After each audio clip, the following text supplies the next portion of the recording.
BJP শাসিত মহারাষ্ট্রে মহিলা চিকিৎসককে ধর্ষণ, সরকারি হাসপাতালে নানা সার্টিফিকেট তৈরির জন্য চাপ, এক পুলিশ আধিকারিকের বিরুদ্ধে চাঞ্চল্যকর অভিযোগ তুলে আত্মঘাতী মহিলা চিকিৎসক। এই নিয়ে রাজনীতির হাওয়া গরম। মহিলা চিকিৎসক মহারাষ্ট্রতে যে সরকারি হাসপাতালে যুক্ত ছিল, দিনের পর দিন তার উপর ধর্ষণ করা হয়। মহারাষ্ট্র এই ঘটনা নিয়ে ভারতীয় জনতা পার্টি মুখ্যমন্ত্রী মহারাষ্ট্রে কিছু বলছেন, শুনতে পাচ্ছি কি শুনতে পাচ্ছি না, কিন্তু বাংলায় হলে পরে অন্তত জাতীয় মহিলা কমিশনকে পেয়ে যেতাম। ভিন্ন ঘটনা যেটা যদি ঘটেছে সেটার বিরুদ্ধে প্রতিবাদ হওয়া উচিত, সেটা নিয়ে তদন্ত হওয়া উচিত। আমার মনে হয় মহারাষ্ট্র সরকার যা করার করবে। আর তৃণমূল তো একটা সর্বভারতীয় রাজনৈতিক দল, তারা যদি পুনেতে এটা নিয়ে একটা আন্দোলনের সূচনা করেন, বিভিন্ন জায়গায় পুনের পথ অবরোধ করেন, রাস্তা রোকো করেন, সেটা হলেও তো একটা ভালো হয়।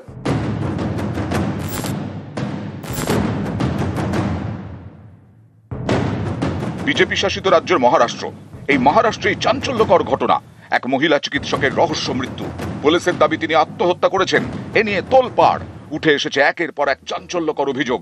যেমন পুলিশের বিরুদ্ধে ধর্ষণের অভিযোগ, সরকারি হাসপাতালে আনফিটকে ফিট সার্টিফিকেট দিতে বাধ্য করার অভিযোগ।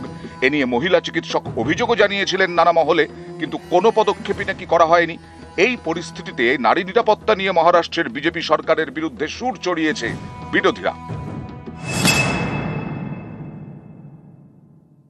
एक जमाना में महाराष्ट्र सबसे सुरक्षित राज्य रहा महिलाओं के लिए, मुंबई के लिए। कल अगर ये घटना पश्चिम बंगाल में होती, अगर ये घटना केरल में होती, अगर ये घटना कर्नाटक में होती, अगर ये घटना हिमाचल प्रदेश में होती, तो भारतीय जनता पार्टी पूरे देश भर में इस प्रकार से हंगामा करती। और कहाँ है हमारे गृह मंत्री देवेंद्र फडणवीस जी? कहाँ है लाडली बहन? क्या वो लाडली बहन नहीं है जिनकी हत्या हुई? जो हादसा हुआ है बहुत ही दुर्भाग्यपूर्ण है। एक पुलिस अफसर है, एक को तो हिरासत में लिया है, उसके ऊपर मुकदमा दर्ज किया है, एफआईआर लॉन्च किया है। पुलिस अधीक्षक एसपी से कहा है कि जो भी इसमें दोषी है उसको बिल्कुल बख्शा नहीं जाना चाहिए, कड़ी कार्रवाई उसके ऊपर होनी चाहिए।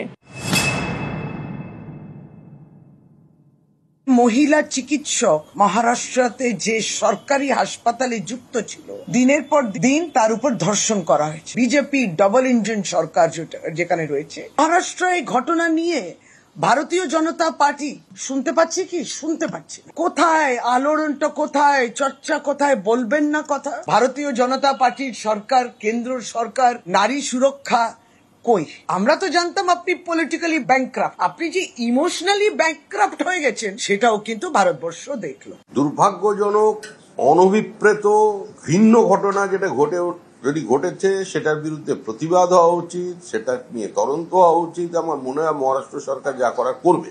আর তৃণমূল তো একটা সর্বভারতীয় রাজনৈতিক দল, তারা যদি পুনেতে এটা নিয়ে একটা আন্দোলনের সূচনা করেন, বিভিন্ন জায়গায় পুনের পথ অবরোধ করেন, রাস্তা রোকো করেন, সেটা হলেও তো একটা ভালো হয়। নিউজ 18 বাংলা।